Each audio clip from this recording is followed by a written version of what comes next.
جناب پروگرام کا آغاز کرتے ہیں مولانا اور پی ٹی آئی قیادت کی آج کی ملاقات سے۔ ہمارے ساتھ موجود ہیں پاکستان تحریک انصاف کے ترجمان سینئر رہنما محترم رؤف حسن صاحب۔ بہت شکریہ رؤف صاحب اپنا قیمتی وقت دینے کا۔ آج مولانا فضل الرحمان صاحب جو ہیں اسد قیصر صاحب سے ملنے ان کے گھر گئے اور وہاں پہ جو گفتگو ہوئی اس سے وہ اشارہ یہ مل رہا ہے کہ دونوں جماعتوں کے اندر جو ہے تعاون آنے والے دنوں میں بڑھے گا، پارلیمنٹ کے اندر بھی اور باہر بھی۔ کچھ ہمیں تفصیل دیں گے ملاقات کی؟ جی شکریہ عامر، بہت مہربانی۔ It's such a pleasure being on your program, اور میرا پہلا پروگرام ہے آپ کے ساتھ جب سے آپ نے یہ شروع کیا ہے، سو کنگریچولیشنس، بہت بہت بہت مبارک ہو آپ کو۔ جی آج اسد قیصر صاحب کی انویٹیشن کے اوپر مولانا صاحب تشریف لائے ان کے گھر کھانے کے اوپر، دوپہر کے کھانے کے اوپر۔ ہماری طرف سے بھی ان کے ساتھ ان کی ٹیم تھی، ہمارے ساتھ فارمر صدر پاکستان عارف الوی صاحب بھی تھے، اور باقی جو لیڈرشپ تھی ہماری، گوہر صاحب تھے، عمر صاحب تھے، شبلی فراز صاحب تھے، اسد قیصر صاحب تھے، میں تھا، اور باقی اور لوگ جو کہ ریلیونٹ تھے۔ تو بڑی ایک سیر حاصل گفتگو ہوئی، اور باہر نکل کے مولانا صاحب نے کیٹیگوریکلی کہا کہ جی ہم نے جو بھی ہمیں مسودہ 1 یا 2 یا 3 جو بھی ہمیں ملے ہیں، ہم نے ان تمام کو کلیتاً ریجیکٹ کیا ہے، کیونکہ ہم اپنے ملک اور اپنی قوم کے ساتھ بھلا نہ کرتے اگر ہم ان میں سے کوئی بھی مسودہ جو ہے وہ اپروو کرتے یا اڈاپٹ کرتے۔ اس کے بارے میں باقی ہماری ایک کمیٹی جو ہے ہم نے بنائی ہے، جو کہ میوچل کنسلٹیشن سے پارلیمنٹ کے اندر اور پارلیمنٹ کے باہر جو بھی معاملات ہیں ان کو ٹیکل کرے گی، باہمی کنسلٹیشن سے، باہمی تعاون سے۔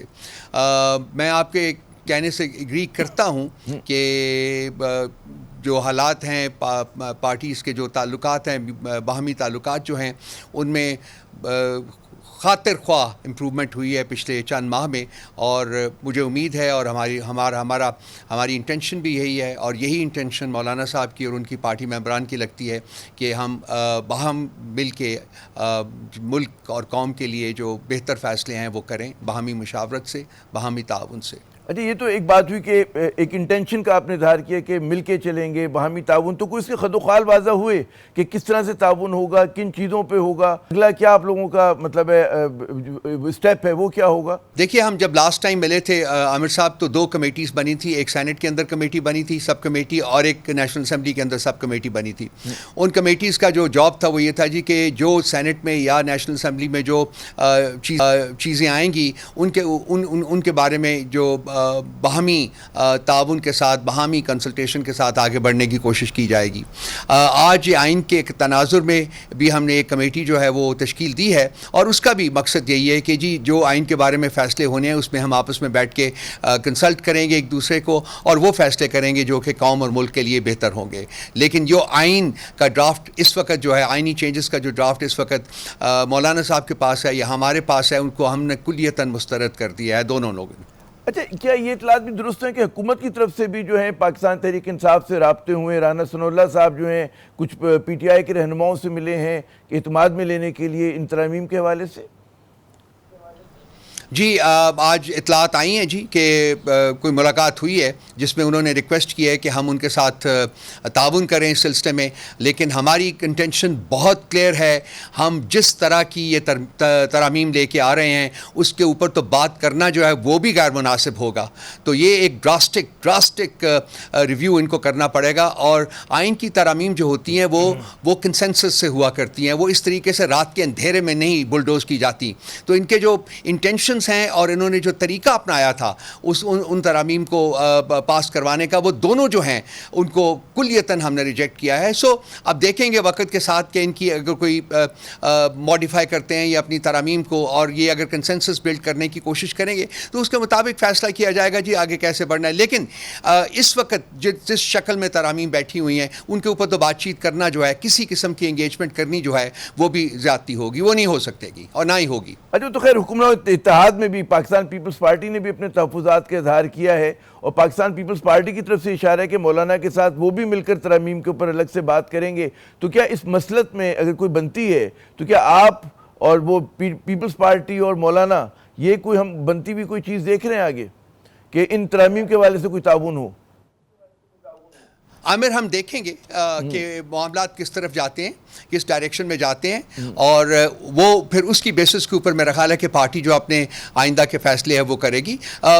بیسک موٹیو جو ہے مولانا کا اور ہمارا وہ یہی ہے کہ ترامیم جو ہونی چاہیے وہ کنسنسس سے ہونی چاہیے, ترامیم جو ہونی چاہیے وہ ملک کی مفاد میں ہونی چاہیے, ترامیم جو ہونی ہے کرنی ہے وہ ٹرائیکاٹمی آف پاور وہ اس کو امپیکٹ نہ کرے, اور ترامیم جو بھی ہونی ہے وہ کسی بھی تینوں پلرز میں سے اس ٹرائیکاٹمی کے 3 پلرز میں سے کسی پلر کی انڈیپینڈنس جو ہے, انڈیپینڈنٹ آپریشن جو ہے اس کو امپیکٹ نہ کرے. تو جب یہ شرائط جو ہیں ان کے مطابق اگر ترامیم بنائی جائے گی, اور ملٹری کورٹس کو تو ہم بالکل قبول بھی نہیں کریں گے, کسی صورت میں نہیں کریں گے, اور یہی میرا خیال ہے جو سٹانس ہے وہ مولانا صاحب کا بھی ہے. سو بہت ساری چیزیں تو آپ کو کلیتاً نکالنی پڑیں گی نا ان لوگوں کو. اس کے بعد دیکھتے ہیں کہ جو ماڈیفائڈ ترامیم آتی ہیں وہ کس شکل میں آتی ہیں, پھر اس کے بعد دیکھیں گے آگے. We want to keep it open, let's see کہ کس طرح معاملات جاتے ہیں مستقبل میں, اس کے مطابق ہماری پارٹی جو ہے وہ فیصلے کرے گی. اچھا, اس موضوع پہ میرا آخری سوال, پھر اس کے بعد میں ایک اور چیز پہ بات کروں گا کہ یہ جو کانسٹیٹیوشنل کورٹ کی بات ہو رہی ہے اس میں ہمیں اشارہ یہ ملا تھا کہ مولانا اس کے اوپر سمجھتے ہیں کہ ہونی چاہیے, پاکستان پیپلز پارٹی بھی کہتی ہے کہ ہونی چاہیے. آپ لوگوں کی کیا رائے ہے کانسٹیٹیوشنل کورٹ پہ؟ دیکھیے کانسٹیٹیوشنل کورٹ جو ہے وہ کیوں اس کو اس وقت کیوں ان کو ضرورت محسوس ہو رہی ہے. ہماری تھنکنگ بالکل کلیئر ہے. یہ کانسٹیٹیوشنل کورٹ اس طریقے سے تشکیل دینا چاہتے ہیں, اس میں اس طریقے سے ججز کی تعیناتی کرنا چاہتے ہیں کہ یہ ان کے ٹوٹل کنٹرول میں ہوگی. پھر دوسری بات یہ ہے کہ یہ کانسٹیٹیوشنل کورٹ کو اسینڈنسی دینا چاہتے ہیں آپ کی سپریم کورٹ کے اوپر, تاکہ جو فیصلے ہیں وہ سپریم کورٹ میں نہ ہو بلکہ وہ کانسٹیٹیوشنل کورٹ میں ہو جن کو یہ کنٹرول کرے. تو اس حال میں تو کانسٹیٹیوشنل کورٹ کے بارے میں ہم بات بھی نہیں کریں گے. ہاں, اگر کسی سٹیج کے اوپر کنسنسس بلڈ ہوتا ہے پارلیمنٹ کے اندر کہ کانسٹیٹیوشنل کورٹ بننی چاہیے, تو پھر دیکھا جائے گا کہ اس کانسٹیٹیوشنل کورٹ کو کس طریقے سے بنانا ہے, اس میں ججز کی تعیناتی کس طریقے سے کرنی ہے, اور یہ کانسٹیٹیوشنل کورٹ جو ہے یہ سپریم کورٹ کے اوپر براجمان نہیں ہوگی. سپریم کورٹ جو ہے وہ ریاست کی سپریم کورٹ ہے, اور وہ اس کی جو پوزیشن ہے اس کو ڈائلیوٹ نہیں ہونے دیں گے ہم. کانسٹیٹیوشنل کورٹ کا ایک لمیٹڈ آپریشن ہوگا, لمیٹڈ چیزیں ہیں جو کہ وہاں جا سکیں گی, اور وہ ان سے ڈیل کرے گی. لیکن جو معاملات ہیں ریاست کے, اس کے اوپر کانسٹیٹیوشن میں جس کورٹ کو آپ نے ایک جگہ دی ہوئی ہے اور ان کے انڈیپینڈنٹ آپریشن کو انشور کیا ہوا ہے, وہ موجود رہنی چاہیے جس حالت میں اس وقت ہے, اور وہاں ججز کی تعیناتی جو ہے اس کو پولیٹیسائز نہیں کرنا چاہیے. ہم یہ بھی نہیں ہونے دیں گے انشاءاللہ تعالی. درست. اچھا, اب آتے ہیں کہ لوگ کہتے ہیں جی اگر پاکستان کی سیاست کو بند گلی سے نکالنا ہے تو بات چیت بہت ضروری ہے. کیا پاکستان تحریک انصاف کے پیش نظر یہ سوال ہے کہ کیا اسٹیبلشمنٹ سے ہی بات ہونی ہے یا حکومت سے ہونی ہے, دونوں سے بیک وقت ہو سکتی ہے؟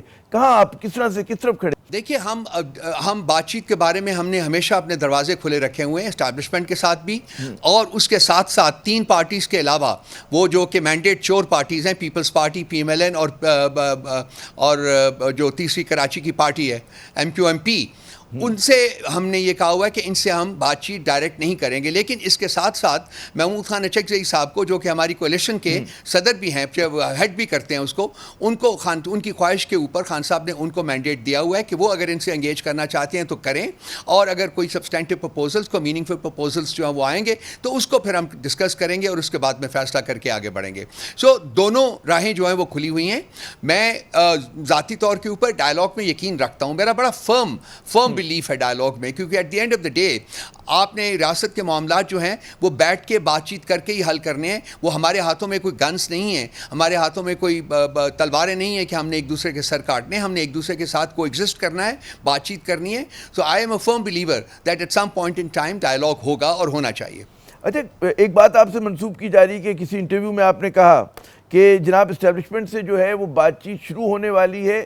یہ کوئی اشارہ تھا, خواہش تھی آپ کی, یا کوئی ایسا آپ کو امکان نظر آ رہا ہے جلدی یا بدیر؟ میں نے یہ نہیں کہا تھا کہ شروع ہونے والی ہے عامر صاحب. میں نے یہ کہا تھا کہ میں فیل کرتا ہوں کہ اس ملک کا سب سے بڑا چیلنج اس وقت جو ہے وہ ہے پاکستان تحریک انصاف اور اسٹیبلشمنٹ کے درمیان بات چیت کو بروکر کرنا, شروع کرنا. یہ ریاست کے لیے ناگزیر ہے.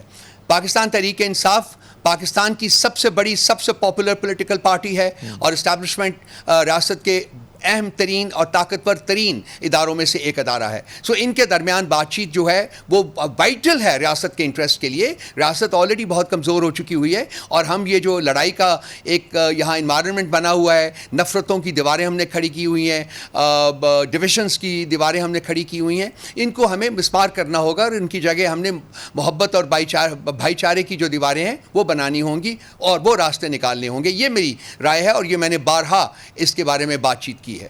آپ نے اہم بات کی کہ جی بروکر کرنی ہوگی گفتگو جو ہے, بات چیت جو ہے اسٹیبلشمنٹ اور پی ٹی آئی کے درمیان, تو کون آپ کے خیال میں بروکر کر سکتا ہے؟ اندر سے کوئی مطلب ہے اسٹیبلشمنٹ کی طرف سے انیشیٹو ہوگا, آپ لوگوں کی طرف سے ہوگا, یا کوئی تیسری مطلب ہے کوئی فورس ہوگی جو کہے گی جناب بیٹھیں آپ لوگ اور بات چیت کریں؟ کیسے ہوگا یہ بروکری؟ کون کرے گا؟ پبلک اوپینین کرے گا؟ کہاں سے ہوگا یہ کام؟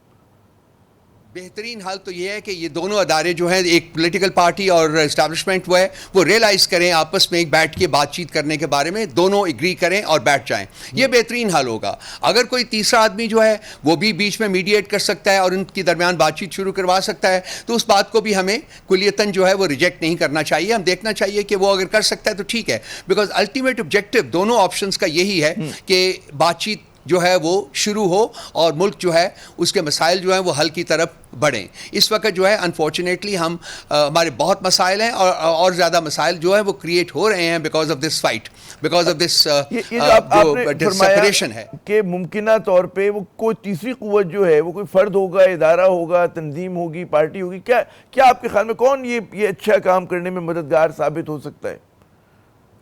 میں یہ کہہ رہا ہوں عامر صاحب کہ کوئی بھی ہو سکتا ہے. اگر کوئی کر سکتا ہے, یہ کسی کے پاس یہ پوٹینشیل ہے, کسی کے پاس یہ پاور ہے, تو کروا دے, شروع کروا دے. کیونکہ میری کنٹینشن بار بار میں ریپیٹ کر رہا ہوں کہ at some point in time establishment اور پی ٹی آئی کو آپس میں بیٹھ کے بات چیت کرنا ہوگی. اچھا, اس میں ایک دلچسپ بات یہ کہ جیسے عمران خان صاحب کے وقتاً فوقتاً جو ہیں ٹویٹس آتے رہتے ہیں اور وہ صحافیوں سے بھی بات کرتے ہیں, تو انہوں نے یہ بھی کہا ہوا ہے کہ جی میں اسٹیبلشمنٹ سے بات چیت کے دروازے بند کر رہا ہوں. اور تو کس طرح سے اس چیز کو آپ انٹرپریٹ کریں گے, اس تضاد کو کیسے حل کریں گے؟ کیونکہ بانی جو پی ٹی آئی ہیں, عمران خان صاحب ہیں, ان کا تو ظاہر ہے کہ وہ جیل میں ہیں, اور جیل میں مجھے نہیں پتا کہ کتنی آپ لوگوں کی ان سے گپ ہوتی ہے, گفتگو ہوتی ہے, جی, کہ قائل کر سکے انہیں اس معاملے پہ. جو پارٹی کے ساتھ ہوا ہے پچھلے 2 سالوں میں, اگر آپ اس کے تناظر میں دیکھیں تو شاید یہ بات انہوں نے جو ابھی ریسنٹلی کہی ہے وہ سمجھ میں آتی ہے. لیکن دین پالیٹکس از پالیٹکس, آپ کو دیکھنا پڑے گا کہ یہ ایک اسٹیٹمنٹ ہے جو کہ دی گئی ہے. لیکن جب کبھی کو پوٹینشیل کریٹ ہوگا کہ ہم بات چیت شروع کر سکتے ہیں یا اس کے نزدیک پہنچے ہیں, تو لازمی بات ہے خان صاحب سے بات کی جائے گی اور خان صاحب سے اجازت لی جائے گی. ان کی اجازت کے بغیر تو بات آگے نہیں بڑھ سکتی نا. لیکن مجھے یقین ہے کہ ریاست کے مفاد میں, عوام کے مفاد میں فلیکسیبلٹی جو ہے وہ ظاہر کی جائے گی. اچھا, گزشتہ روز شیر افضل مروت صاحب تھے میرے پروگرام میں, اور انہوں نے اس میں کہا کہ جی وہ سمجھتے ہیں کہ جی نون لیگ اور پیپلز پارٹی سے بھی گفتگو ہونی چاہیے, اور ان کا تجویز یہ تھی کہ میں اگر جب ملوں گا میں عمران خان سے تو میں ان سے بھی یہی کہوں گا کہ جی ان پارٹیوں سے بھی بات چیت کریں. اب یہ ان کی ذاتی رائے ہو سکتی ہے یا پارٹی میں کوئی مطلب فیکشن ایسا سوچ سکتا ہے, کیا کہیں گے آپ اس چیز کے اوپر؟ پارٹی میں ایسی کوئی رائے اس وقت موجود نہیں ہے جی جو کہے کہ ان سے ڈائریکٹ گفتگو کی جائے. لیکن میں نے جیسا کہ پہلے عرض کیا ہے, محمود خان اچکزئی صاحب کے پاس مینڈیٹ ہے خان صاحب کا دیا ہوا, اور وہ ان سے انگیج کر رہے ہیں, اور میرا خیال ہے کہ تھوڑی بہت انگیجمنٹ ان کی ہوئی بھی ہے رانا ثناء اللہ صاحب کے ذریعے. تو اب دیکھتے ہیں کہ وہ معاملہ کہاں تک آگے بڑھتا ہے. لیکن ایسی کوئی اسٹرانگ رائے جو ہے وہ پارٹی کے اندر موجود نہیں ہے کہ ہمیں مینڈیٹ چوروں کے ساتھ بیٹھ کے بات چیت کرنی چاہیے. اچھا, یہ جو آئے کہ جی رانا ثناء اللہ صاحب نے جو گفتگو کی یا بات چیت ہوئی ان کی, وہ اچکزئی صاحب کے تھرو ہوئی یا براہ راست بھی کسی پی ٹی آئی کے ممبر سے انہوں نے بات کی ہے, کسی رہنما سے؟ یہ کوشش جو ہے وہ اچکزئی صاحب کر رہے ہیں. اس سے پہلے آپ کو پتہ ہے کہ ایک بریک تھرو ہوا تھا جب ہمارا 22 اگست کا جلسہ جو تھا وہ اسٹیبلشمنٹ کی ریکویسٹ کے اوپر ہم نے پوسٹ پون کیا تھا. آپ کو یاد ہوگا وہ 7 بجے صبح جو ہے اڈیالہ کے دروازے کھولے گئے تھے اور خان صاحب کے ساتھ ملاقات کرائی گئی تھی, گور صاحب کی اور سواتی صاحب کی, اور ہم نے آگے کیا تھا. تو ایک بریک تھرو تو ہے, ایک لازمی بات ہے, ایک کانٹیکٹ تو اسٹیبلشڈ ہے نا. اب وہ لازمی بات ہے کہ وہ جو ہمارے چیف منسٹر صاحب ہیں وہ بھی اس کے اوپر کام کریں گے, کوشش کریں گے یہ کانٹیکٹ نہ صرف موجود رہے بلکہ اس کو ایکسپینڈ کیا جائے, اس کو اسٹرینتھن کیا جائے, تاکہ معاملات جو ہیں ریاست کے وہ آگے بڑھ سکیں, عوام کے مسائل جو ہیں وہ حل کی طرف جا سکیں. تو یہ کہیں سے بھی اگر کوئی ایک بریک تھرو کی امید ہوتی ہے تو اس کے اوپر کام کیا جائے گا. اچھا, میرا آخری سوال اس سیگمنٹ کا بھی اور آپ سے آج کی انٹرویو, کہ جب آپ ایک طرف کہتے ہیں جی اسٹیبلشمنٹ سے بات چیت ہونی چاہیے, تو اس کے لیے ظاہر ہے کہ سازگار ماحول بنانا ہے, وہ آپ کے اوپر بھی ذمہ داری آتی ہے, یعنی کہ پی ٹی آئی پہ بھی اور اس پہ بھی, اسٹیبلشمنٹ پہ بھی. لیکن ہم دیکھتے ہیں کہ ہر کچھ دنوں کے بعد عمران خان صاحب کی طرف سے کوئی ایسا ٹویٹر پہ, ایکس پہ پیغام آ جاتا ہے کہ وہ بالکل کہتے ہیں نا کہ ان کوششوں کی نفی نظر آتا ہے. جی نہیں, ایسی بات نہیں ہے. میں نہیں فیل کرتا کہ وہ ان کوششوں کی نفی کے طور کے اوپر لیا جانا چاہیے. خان صاحب بہت پازیٹیو بات بھی کرتے ہیں. خان صاحب بات چیت کے بارے میں بھی بہت پازیٹیولی بات کرتے ہیں. انہوں نے مہینے ہو گئے ہیں انہوں نے کہا ہوا ہے جی کہ ہمارے دروازے کھلے ہیں. انہوں نے ایک کمیٹی بھی تشکیل دی تھی جو کہ اسٹیبلشمنٹ کے ساتھ انگیج کرے گی, اور اس کے ساتھ ساتھ ابھی آپ جیسا کہ میں نے 2-3 دفعہ پہلے بھی کہہ چکا ہوں کہ محمود خان اچکزئی صاحب جو ہیں وہ بھی ان پولیٹیکل پارٹیز کے ساتھ انگیج کر رہے ہیں. سو ہم نے دروازے ہر طرف سے کھلے رکھے ہوئے ہیں. صرف ہم بہت اسٹرانگلی فیل کرتے ہیں کہ جمہوریت اگر اس ملک میں آنی ہے تو جمہوریت کی جو اساس ہے وہ ہے elections, fair and free and transparent elections. Unfortunately یہ پاکستان کی تاریخ کے بدترین الیکشنز تھے 2024 میں جو ہوئے ہیں, اور ہم چاہتے ہیں کہ جو عوام نے مینڈیٹ جس کو دیا ہے اس کو اس کا حق ملنا چاہیے, اور ان کو حق حکومت بھی ملنا چاہیے. اور اس کے لیے ہم اپنی جو جدوجہد جو ہے وہ پارلیمنٹ کے اندر قانونی محاذ کے اوپر اور پبلک موبلائزیشن کے تھرو جو ہے اس کو جاری رکھنے کا ہم جاری رکھیں گے اس کو. بہت بہت شکریہ رؤف حسن صاحب, آپ نے اپنا قیمتی وقت دیا. ناظرین کہتے ہیں کہ لڑنا ہے تو بالکل بات چیت ہونی چاہیے, اور پی ٹی آئی کا کہنا ہے کہ جی دروازے ہمارے ہر طرف سے کھلے ہیں بات چیت کے لیے. یہاں پر ہم لیتے ہیں وقفہ. وقفے کے بعد جب دوبارہ ہم حاضر ہوں گے تو آئینی ترامیم پہ کچھ اور بات کریں گے ایک نئے زاویے سے. ہمارے ساتھ رہیے گا.